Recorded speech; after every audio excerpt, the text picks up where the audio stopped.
आप सुन रहे हैं अमर उजाला आवाज। मुंशी प्रेमचंद का उपन्यास प्रतिज्ञा भाग 2। अमृत राय का मकान आ गया। टमटम रुक गया। अमृत राय उतरकर अपने कमरे की तरफ चले। दाननाथ जरा देर तक इंतजार में खड़े रहे कि ये मुझे बुलाए तो जाऊं, पर जब अमृत राय ने उनकी तरफ फिर कर नहीं देखा तो उन्हें भय हुआ। फिर बातों से कदाचित इन्हें दुख भी हुआ। कमरे के द्वार पर जाकर बोले, क्यों भाई, मुझसे नाराज हो गए क्या? अमृत राय ने सजल नेत्रों से देखकर कहा, नहीं धान्ना जी, तुम्हारी बातों में मैं कभी नाराज हो सकता हूँ? तुम्हारी झिड़कियों में वो रस है जो दूसरों की वाहवाही में नहीं है। मैं जानता हूँ तुमने इस समय जो कुछ कहा है केवल स्नेह भाव से ही कहा है। दिल में तुम खूब समझते हो कि मैं नाम का भूखा नहीं हूँ, कुछ काम करना चाहता हूँ। दाननाथ ने स्नेह से अमृत राय का हाथ पकड़ लिया और बोले, फिर सोच लो, ऐसा ना हो पीछे पछताना पड़े। अमृत राय ने कुर्सी पर बैठते हुए कहा, नहीं भाईजान, मुझे पछताना ना पड़ेगा, इसका मुझे पूर्ण विश्वास है। सच पूछो तो आज मुझे जितना आनंद मिल रहा है ना, उतना और कभी ना मिला था। आज कई महीनों के मनोसंग्राम के बाद मैंने विजय पाई है। मुझे प्रेमा में जितना प्रेम है, उससे कई गुना प्रेम मेरे एक मित्र को उससे है। उन्होंने कभी उस प्रेम को प्रकट नहीं किया, पर मैं जानता हूं कि उनके हृदय में उसके प्रेम की ज्वाला दहक रही है। मैं भाग्य के कितनी चोटें सह चुका हूं, उन्होंने अब तक एक चोट भी नहीं सही। वो निराशा उनके लिए घातक हो जाएगी। ये संकेत किसकी ओर था, दाननाथ से छिपा न रह सका। जब अमृत राय की पहली स्त्री जीवित थी, उसी समय दाननाथ ने प्रेमा के विवाह की बातचीत की थी।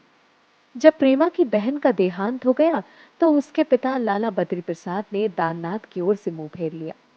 दाननाथ विद्या, धन और प्रतिष्ठा किसी में भी अमृत राय की बराबरी ना कर सकते थे।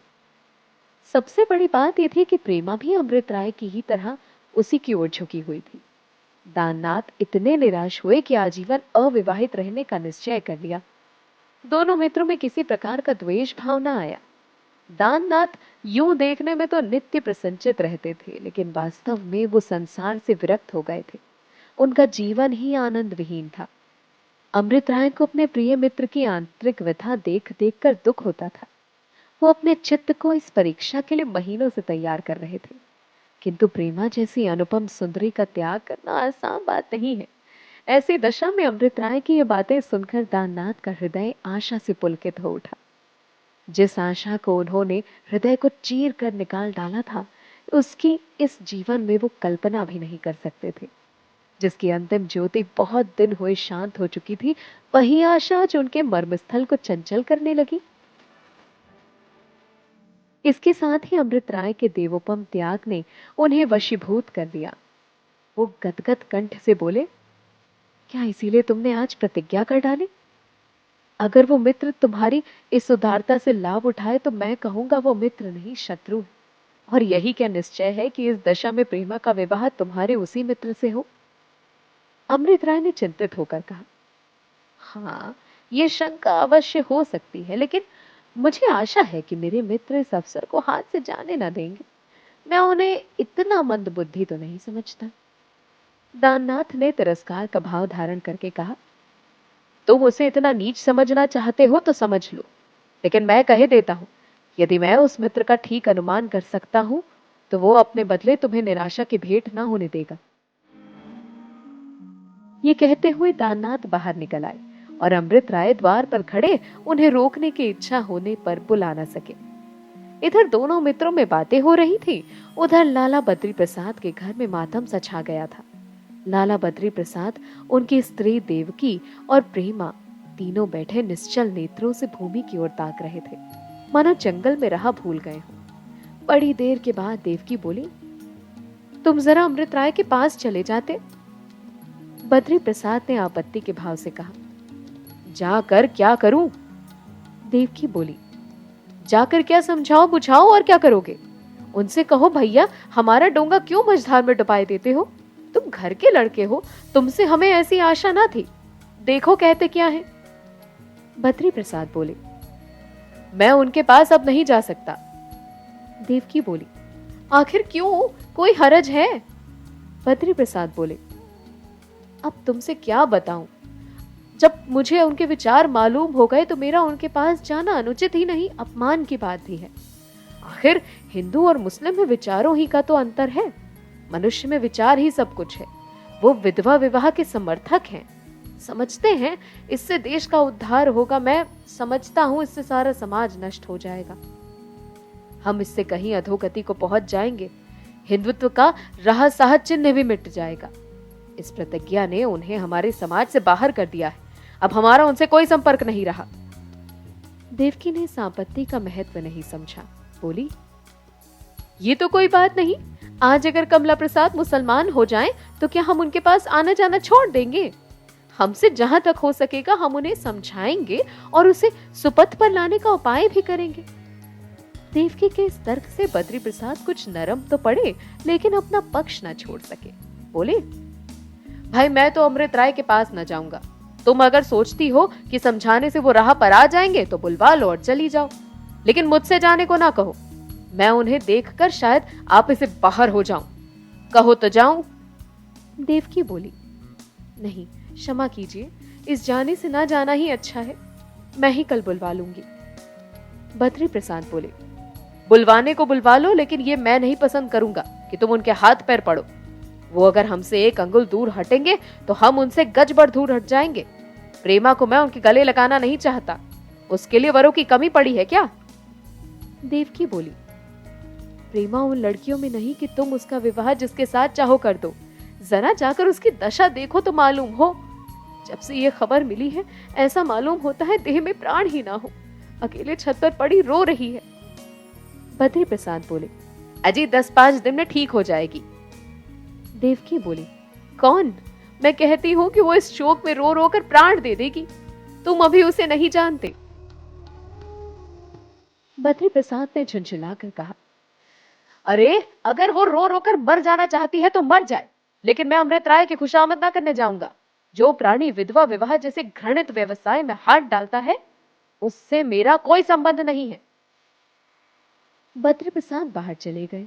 देवकी बड़े असमंजस में पड़ गई। पति के स्वभाव से वो परिचित थी, लेकिन उन्हें इतना विचार शून्य न समझती थी। उसे आशा थी कि अमृत राय समझने से मान जाएंगे, लेकिन उनके पास जाए कैसे, पति से रार कैसे मोल ले। सहसा ऊपर से प्रेमा आकर चारपाई के पास खड़ी हो गई, आंखें लाल हो गई थी। देवकी ने कहा, रो मत बेटी, मैं कल उन्हें बुलाऊंगी, मेरी बात वो कभी नहीं टालेंगे। प्रेमा ने सिसकते हुए कहा, नहीं अम्मा जी, आपके पैरों पड़ती हूँ, आप उनसे कुछ ना कहिएगा।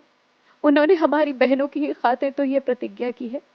हमारे यहाँ कितने ऐसे पुरुष हैं जो जो इतनी वीरता दिखा सके। मैं इस शुभ काम में बाधा नहीं बनूंगी। देवकी ने विस्मय से प्रेमा की ओर देखा। लड़की ये क्या कह रही है, ये उसकी समझ में ना आया। प्रेमा फिर बोली, ऐसे सुशिक्षित पुरुष अगर ये काम न करेंगे तो कौन करेगा? जब तक ऐसे लोग साहस से काम न लेंगे, हमारी अभागिनी बहनों की रक्षा कौन करेगा माँ? देवकी ने कहा, और तेरा क्या हाल होगा बेटी?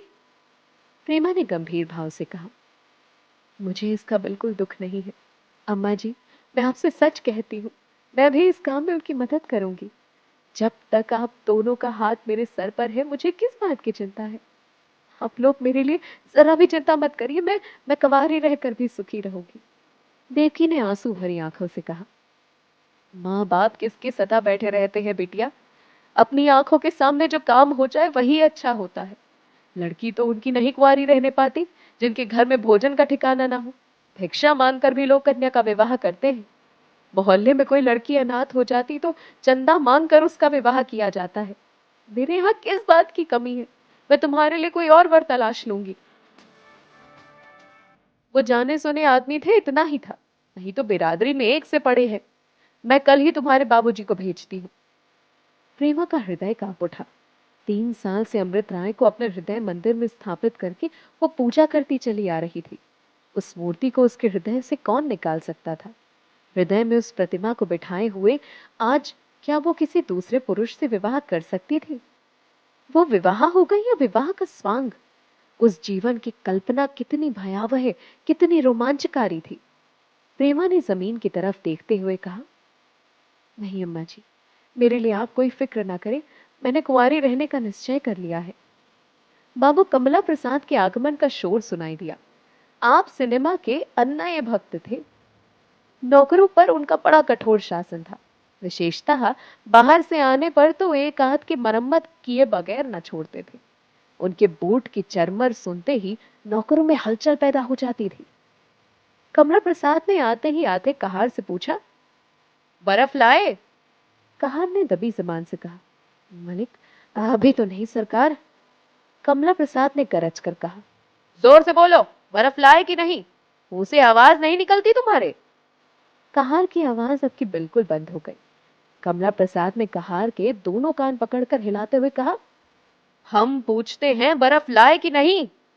कहार ने देखा कि अब बिना मुंह खोले कानों के आंखड़ जाने का भय है, तो धीरे से बोला, नहीं सरकार। कमला प्रसाद बोले, क्यों नहीं लाए? कहार बोला, पैसे ना थे। कमला प्रसाद बोले, क्यों पैसे ना थे? घर में जाकर मांगे थे? कहार बोले, हाँ हुजूर, किसी ने सुना नहीं लेकिन।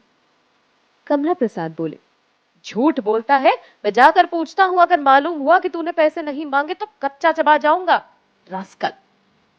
कमला प्रसाद ने कपड़े भी नहीं उतारे, क्रोध से भरे हुए घर में जाकर मां से पूछा, क्या अम्मा, बदलू तुमसे बर्फ के लिए पैसे लेने आया था? देवकी ने बिना उसकी ओर देखे ही कहा, आया होगा, याद नहीं आता। बाबू अमृत राय से तो भेंट नहीं हुई। कमला प्रसाद बोले, नहीं, उनसे तो भेंट नहीं हुई। उनकी तरफ गया तो था, लेकिन जब सुना कि वो किसी सभा में गए हैं तो मैं सिनेमा चला गया था। सभाओं का तो उन्हें रोग है, मैं उन्हें बिल्कुल फिजूल समझता हूँ, कोई फायदा नहीं। बिना व्याख्यान सुने ही आदमी जीता रह सकता है, और व्याख्यान देने वालों के बगैर भी दुनिया के रसातल चले जाने की संभावना नहीं है। जहाँ देखो वक्ता ही वक्ता नजर आते हैं, बरसाती मेंढकों की तरह टर टर किया करते हैं और चलते बनते हैं। आज समय गवाया और दूसरों को हैरान किया, सब के सब मूर्ख हैं।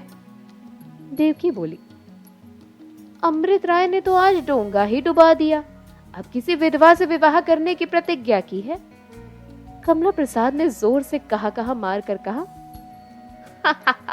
और ये सभाओं वाले करेंगे भी क्या? यही सब तो इन्हीं सबको सूझती है। लाला अब किसी विधवा से शादी करेंगे? अच्छी बात है, मैं जरूर बारात में जाऊंगा, चाहे और कोई जाए या ना जाए। जरा देखूं नए ढंग का विवाह कैसे होता है। वहां भी सब व्याख्यानबाजी ही करेंगे।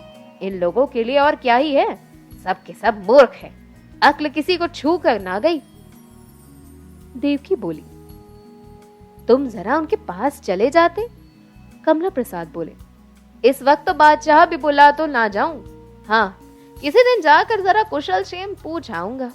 मगर है बिल्कुल सनकी आदमी, मैं तो समझता था इनमें कुछ समझ होगी, मगर निरा पोंगा निकला। अब बताओ, बहुत पढ़ने से क्या फायदा हुआ? बहुत अच्छा हुआ कि मैंने पढ़ना लिखना छोड़ दिया। बहुत पढ़ने से बुद्धि भ्रष्ट हो जाती है।